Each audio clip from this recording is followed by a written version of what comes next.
Hello, I'm Gabriel, and in this video, I'm going to be talking about the meaning crisis and what philosophical fantasy art can do to help.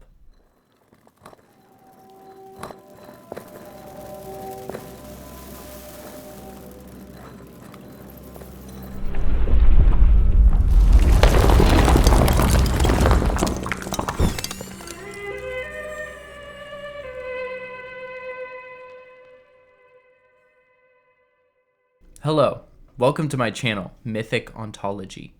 I'm Gabriel, I'm a fantasy artist and illustrator, and in this video, I'm going to tell you about a new series of paintings that I'm making that are in a bit of a new genre that I'm calling philosophical fantasy. And I think these paintings can make a unique contribution to the cultural moment that we're in right now, which is what a lot of people are calling the meaning crisis. So here's how the video is going to go.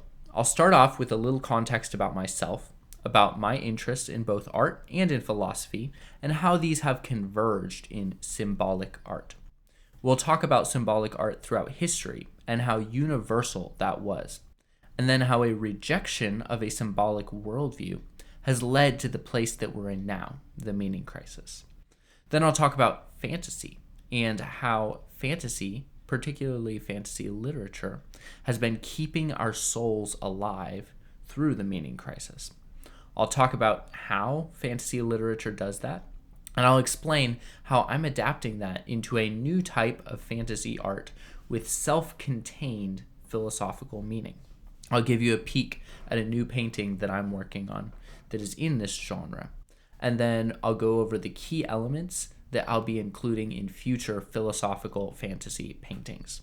And finally, I'll go over what you can expect from future videos on this channel. Okay, so a little background about me. I have always loved art and known that I wanted to be an artist. A lot of my art was inspired by pretty normal stuff like picture books, but I also had this weird fascination with illustrated encyclopedias, often of animals, sometimes plants or other things. And sometimes I would look at the illustration and then I would directly just draw it. I'd copy it. But much more often what I'd do is I would use my drawing to explore new ideas. And so I would take multiple animals and combine them, or I would mess with the proportions or add extra limbs or something like that to find new designs that were interesting and different. And this has continued to this day. I still do that. I think this is why I'm so fascinated with fantasy art. I think of fantasy art as a way to explore new territory within the realm of possibility. Another thing I've always been drawn to is thinking about philosophical questions. For instance, why do so many cultures see spiritual entities in the forces of nature? Or are animals conscious? Are they conscious in the same way that we're conscious?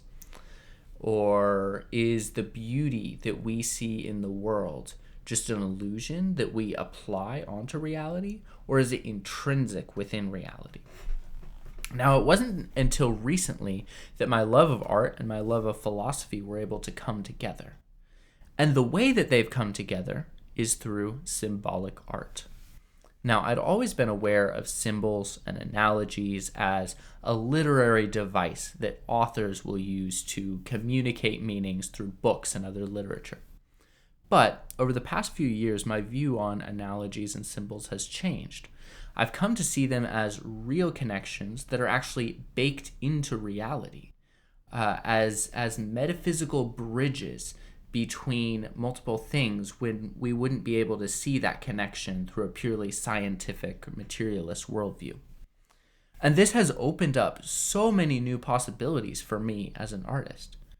If nature is a language with more abstract meanings built into it, then it's perfectly natural for artists to curate their depiction of a certain scene in order to bring out certain philosophical truths and to make a philosophical statement.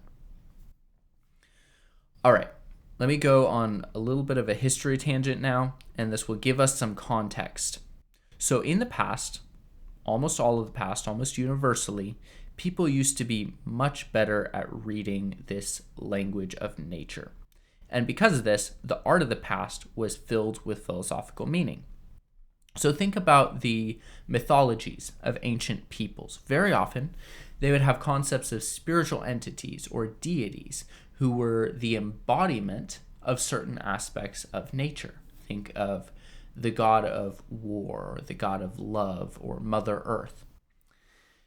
What I think they were doing, or at least part of it, was creating a language to talk about these concepts through story and art.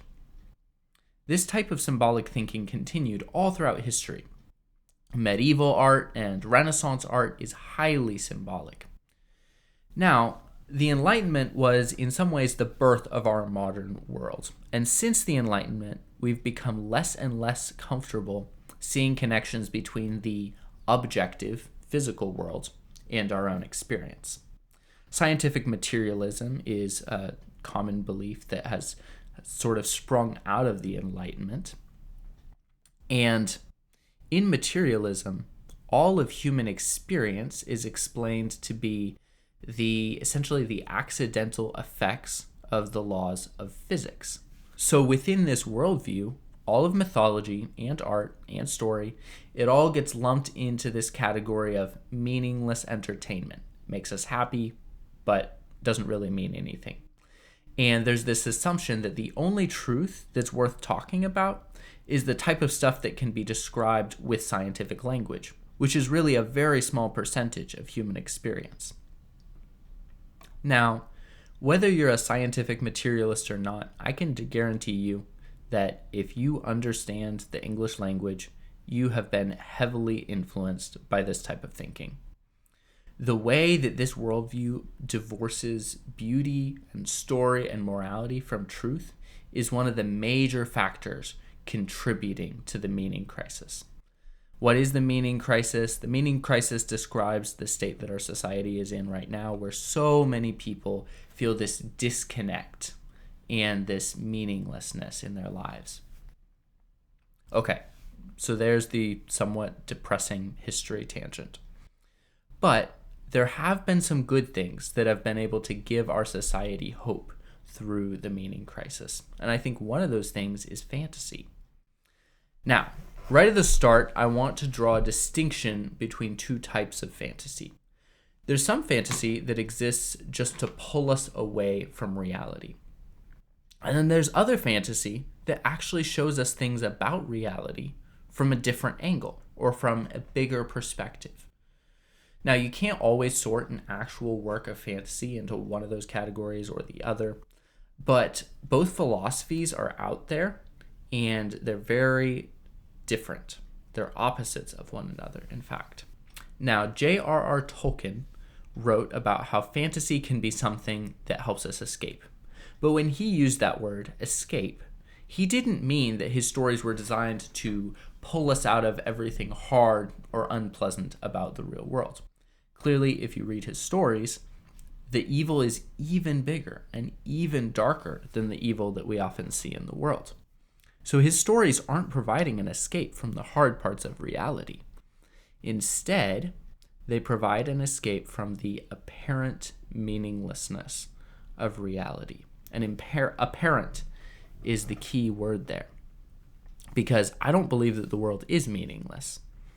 I think that what Tolkien is actually doing is providing an escape for us out of this little bubble that we're in where we think that the world doesn't have meaning, and helping us escape into the real world, which is bigger and more vivid and more meaningful than this little illusion that we've made for ourselves. One thing that I love about good fantasy stories is that they're deeply sophisticated without being elitist. And what do I mean by that? Well, they're easy to appreciate. You can read them as a young teen or listen to them while you're multitasking and you're a little bit distracted, and you'll still come away with this sense of beauty and wonder. But if you apply your intellect to the story, it won't come away empty. There's lots of deep meaning within the world building and the plot, expressed sometimes through allegory and other times through less direct symbolism, like how Tolkien describes his stories as being non-allegorical but still applicable. Now, there's plenty of trashy fantasy in our day, but there are also a good number of quality fantasy stories out there, and those have been keeping generations of modern people spiritually alive, despite the nihilism that's all around us. But what I have not seen a lot of, or really almost any of, is fantasy art with the depth to make a significant contribution to our worldview. I've seen lots of wonderful art illustrating meaningful fantasy stories, and that's great.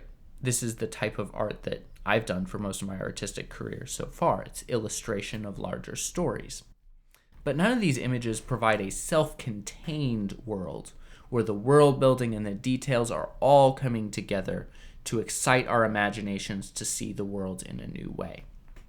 So that's why I am trying to make a bit of a new genre that I am calling philosophical fantasy. Picked the title because it's pretty simple, self-explanatory. It's alliterative, unless you spell it.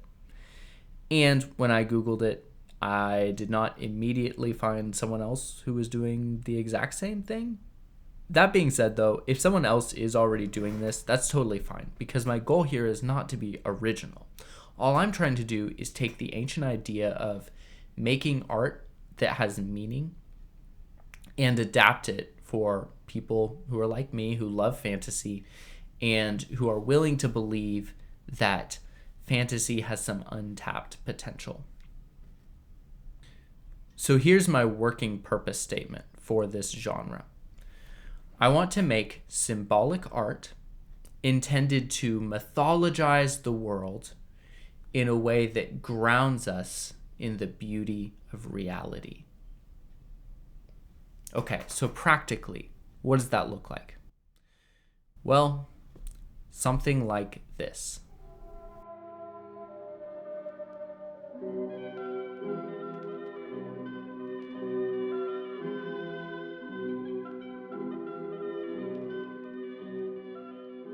What you just saw are some of the details from the first of these paintings that I'm working on, called Of Earth and Heaven, which is a painting that draws from the biblical books of Genesis and Ezekiel and Revelation, as well as some of the work of Dr. Michael Levin, who's a biologist, Dr. John Vervaeke, who's a cognitive scientist, and Jonathan Pageau, who is an icon carver who talks a lot about symbolism in story and in art and in the real world. I have spent over 400 hours on this painting so far, and I'll probably be spending a couple hundred more before it's finished.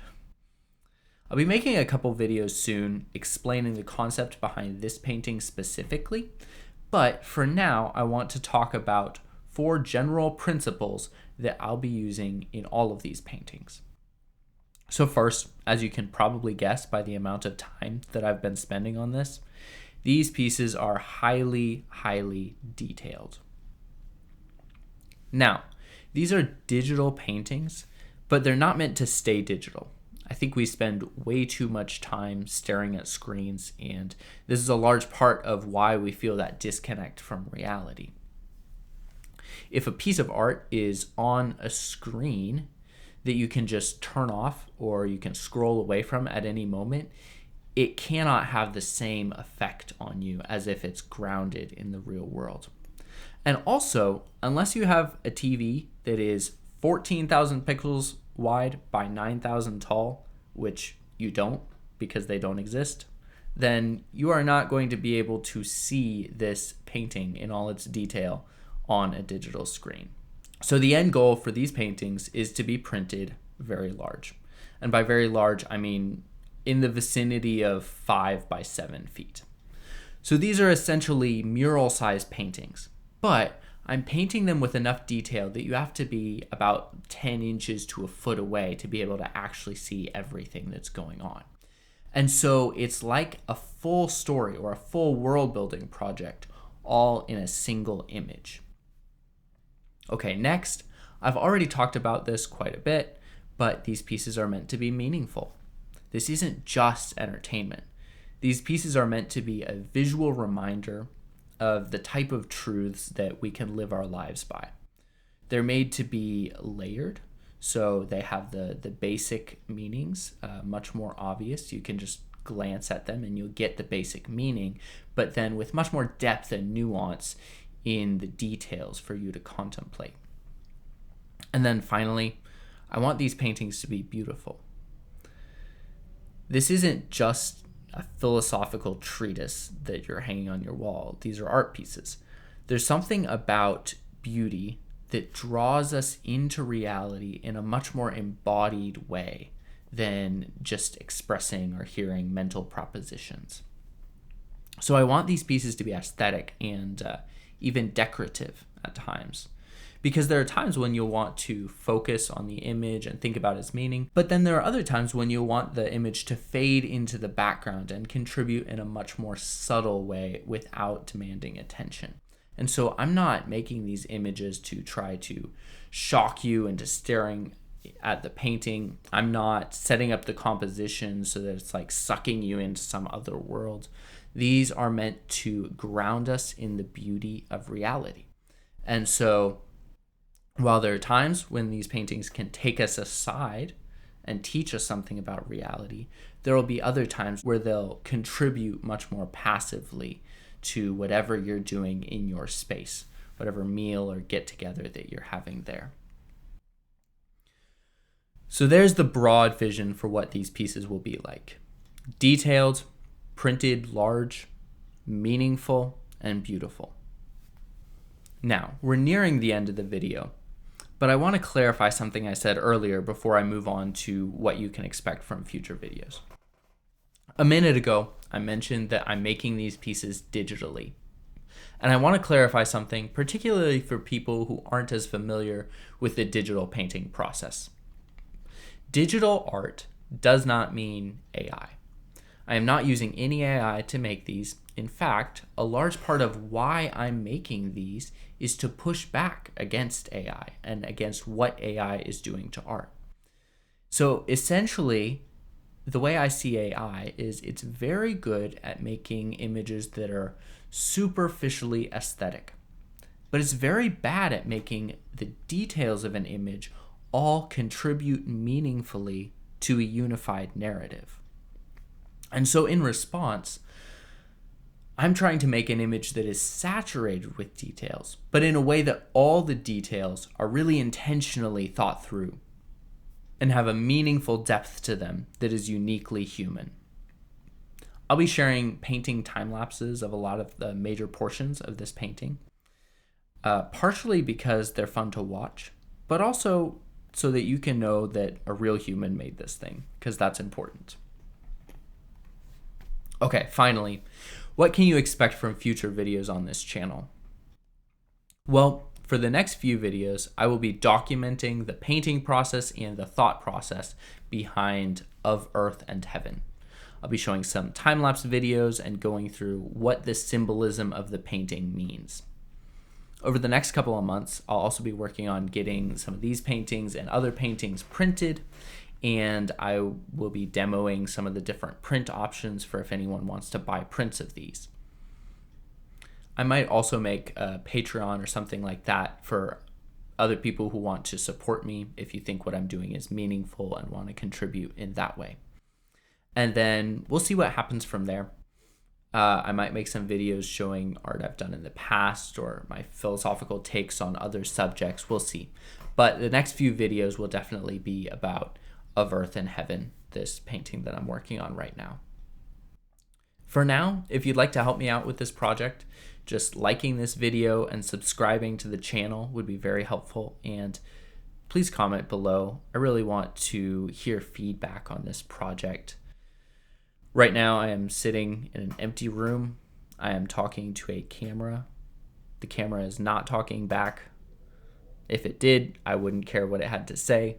But I do want to hear your thoughts. So please comment. I will read your thoughts. I will respond to your thoughts. And also, if you know of anyone else who is trying to do something similar to this with art, please let me know, because I would love to look them up and find more inspiration for this project. All right, thanks for watching, and I'll see you in the next video.